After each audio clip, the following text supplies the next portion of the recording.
nombre del Padre, y del Hijo, y del Espíritu Santo. Alabado sea Jesucristo.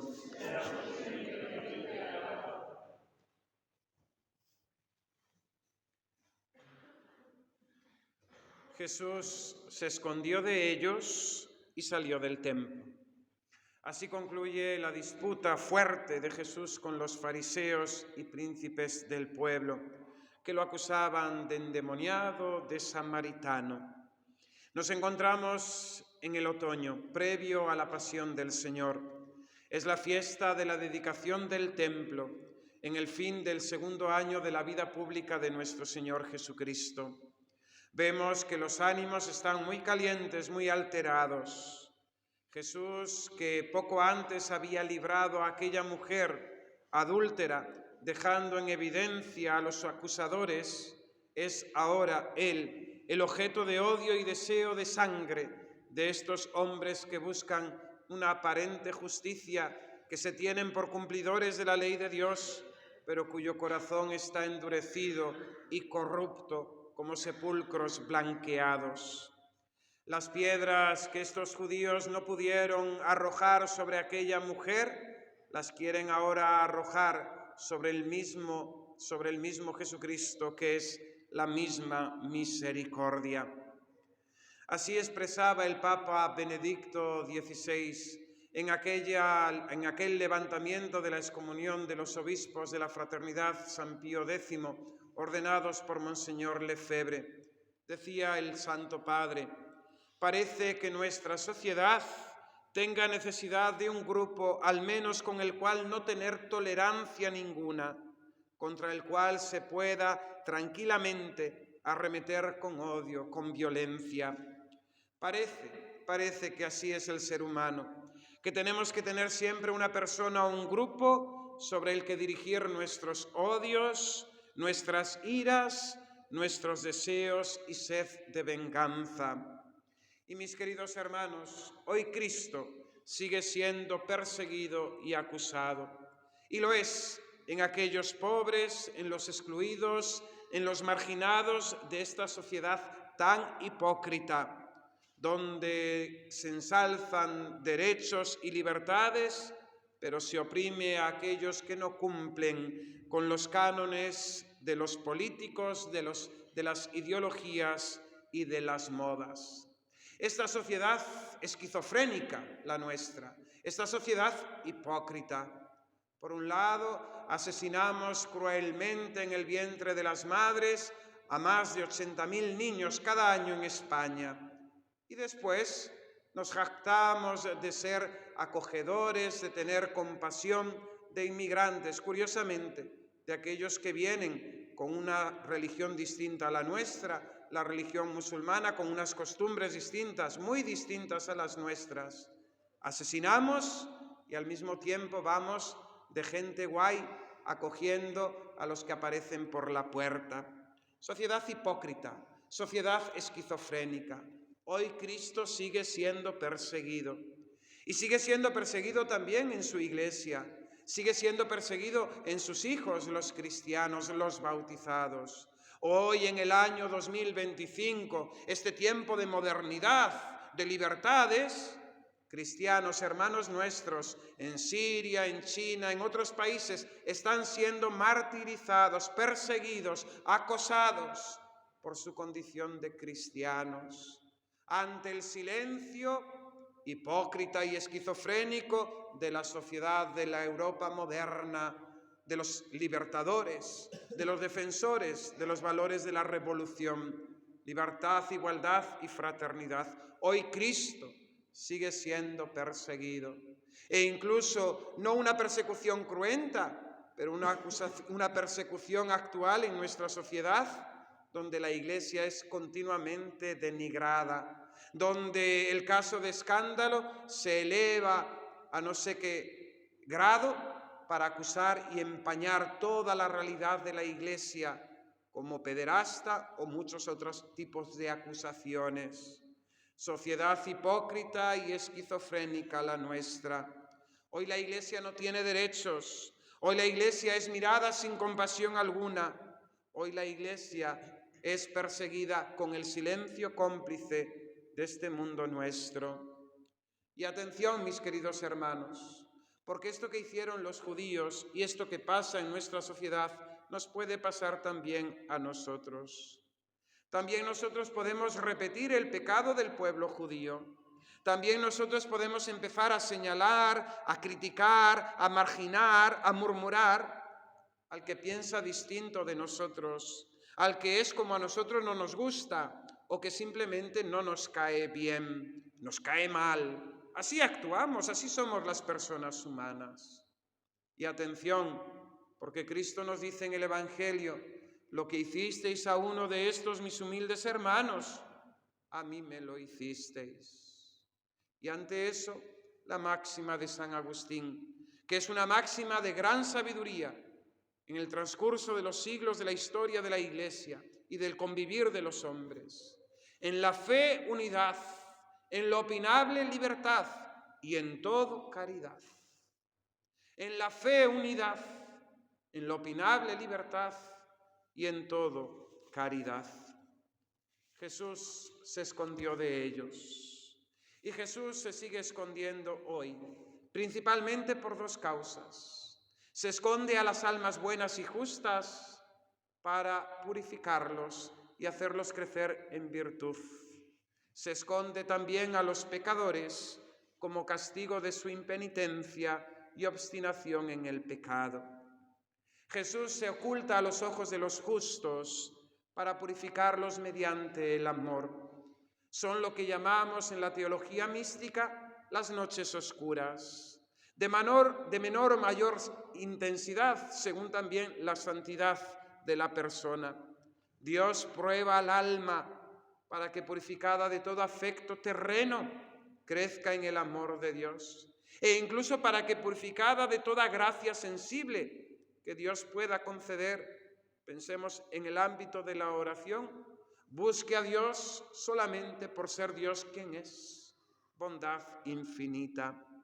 Es lo que San Ignacio de Loyola recoge como tiempo de desolación, en esos momentos en que el alma se siente seca, desierta, incluso donde el alma puede sentir un cierto abandono de Dios, donde el alma sola y triste se ve llena de miserias y de pecados. Es esa noche oscura, ese tiempo de desolación. ¿Y qué hemos de hacer en esos tiempos? Hemos de aceptar la voluntad de Dios, nuestro Señor, con entera sumisión, porque Él lo quiere así y Él quiere hacernos más santos todavía.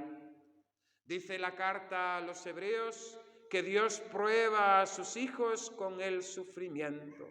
Dios prueba a sus hijos con el sufrimiento.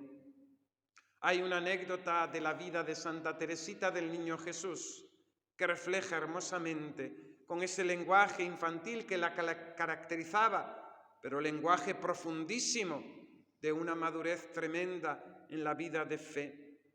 Dice ella, le dice a Jesús: Jesús, niño, quiero ser tu pelotita y como regalo tuyo quiero estar en tus manos y que juegues conmigo cuando desees. Pero también acepto que cuando lo quieras me dejes arrinconada en un lugar de la habitación. Eso solamente lo puede decir un alma que tiene una profunda fe y abandono en Dios nuestro Señor. Acepto, Señor, cuando me regalas, cuando me das gracias y dones sensibles y mi alma está, vamos a decir, embelesada en los goces del Señor. Pero acepto, Señor, también esos momentos de oscuridad, de sufrimiento, de noche oscura, de tinieblas, de desolación.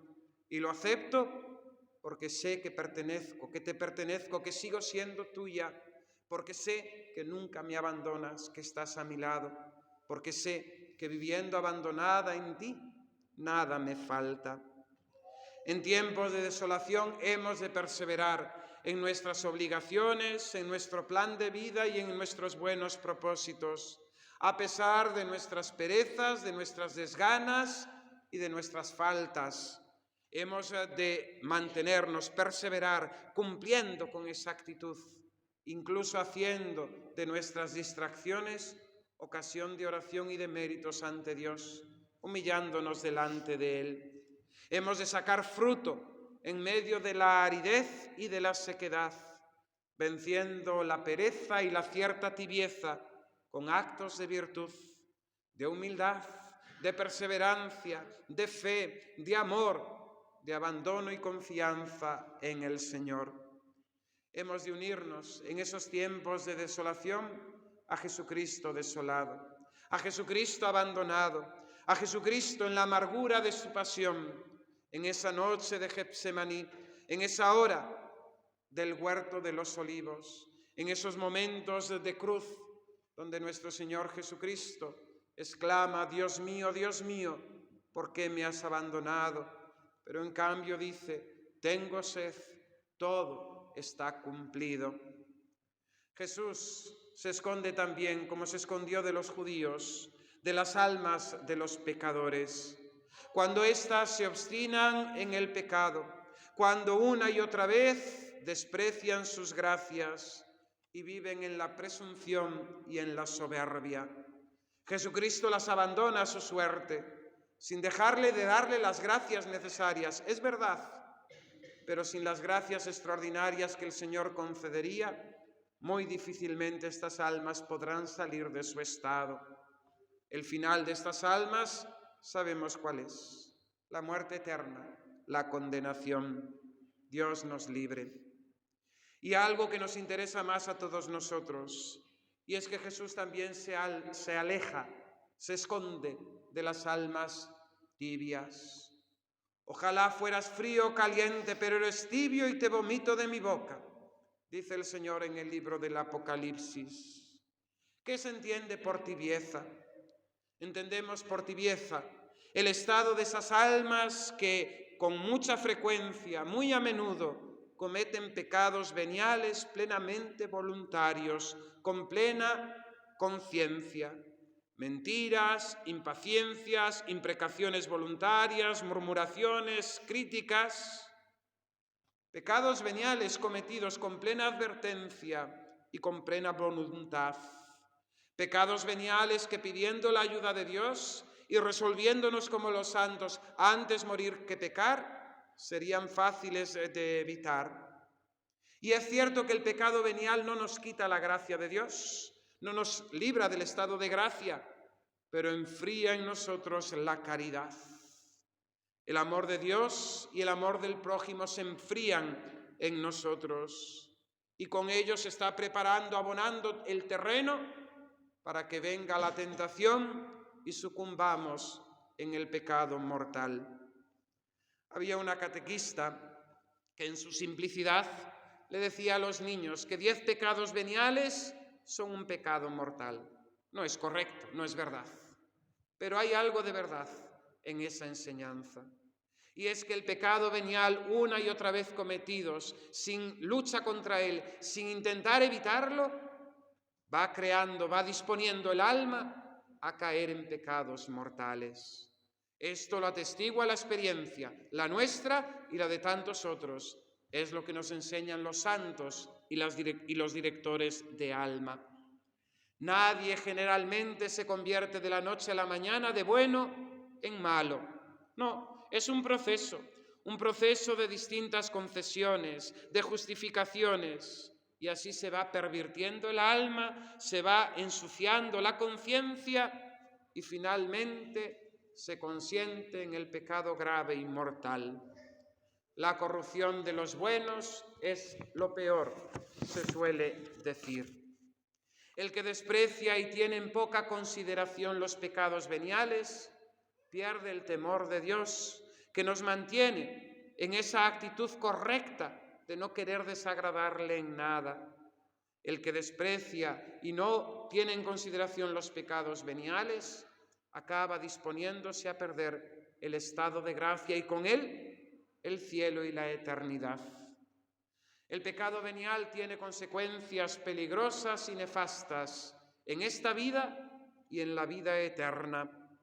En esta vida, el pecado venial nos priva de esas gracias actuales y extraordinarias que Dios nos concedería si hubiésemos sido fieles en los momentos de prueba o en el cumplimiento de nuestras obligaciones. Dice San Alfonso María de Ligorio: El que es tibio para con Dios, merece que Dios sea tibio para con él. El que es tibio para con Dios, merece que Dios sea tibio con él. El pecar venialmente, voluntariamente, con plena conciencia, disminuye, como he dicho, la caridad en nuestra vida y hace de nuestra vida cristiana, pues lo que tristemente hoy abunda, una vida vulgar e insustancial, sin deseos de santidad, sin deseos de perfección, sin lucha contra el pecado, sin ascesis cristiana, sin virtudes. Cristianos vulgares e insustanciales. Caer continuamente en pecados veniales sin luchar contra ellos aumenta en nosotros la dificultad para practicar las virtudes y perseverar en el bien, Y el pecado venial, mis queridos hermanos, tiene sus consecuencias también en la vida eterna. Sí, dirán algunos, peco venialmente, me salvaré. Pero atención, que para entrar en el cielo hay que estar purificado perfectamente. Y aquellos que cometen pecados veniales consciente y voluntariamente, sin lucha, almas tibias, tendrán un purgatorio largo y espantoso, privando a Dios de la gloria que debíamos darle con nuestra vida de santidad y privándonos nosotros mismos de ese grado de gloria que Dios había preparado, dispuesto para nosotros. Nos había preparado para sentarnos en el primer banco y finalmente nos quedamos a las puertas por nuestra tibieza, por nuestra flojedad, por nuestra inconsciencia. Contra esa tibieza espiritual, para salir de esa enfermedad terrible, hemos de desear curarnos, salir de ella. Y ahí comienza la cura de esta enfermedad de la tibieza, pidiéndole a Dios nuestro Señor con profunda humildad que tenga misericordia de nosotros y que nos saque de ese estado, que nos llene de su amor, que enfervorice nuestra alma nuevamente con su caridad, que volvamos a aquel amor primero con el que el Señor nos sacó del pecado, con el que el Señor nos llamó a su servicio. Hemos, por nuestra parte, de evitar las ocasiones del pecado venial y luchar con todas nuestras fuerzas contra estas ocasiones. Hemos de humillarnos ante Dios por haber sido tan negligentes en su servicio y descuidados en su amor. Hemos de redoblar y hacer esfuerzo, voluntad, en el celo por cumplir nuestros deberes, nuestras obligaciones, para con Dios y según nuestra vocación. Hemos de buscar confesores y almas de oración que nos den buen consejo y que intercedan por nosotros. Con el salmista, mis queridos hermanos, si nos encontramos en el estado de tibieza, digamos: escúchame, Señor, que te llamo, ten piedad, respóndeme. Oigo en mi corazón, buscad mi rostro, tu rostro buscaré, Señor, no me escondas tu rostro. Jesús mío, con profunda humildad, no te escondas de mí, no te escondas de nosotros. Que así sea. En el nombre del Padre, y del Hijo, y del Espíritu Santo. Amén.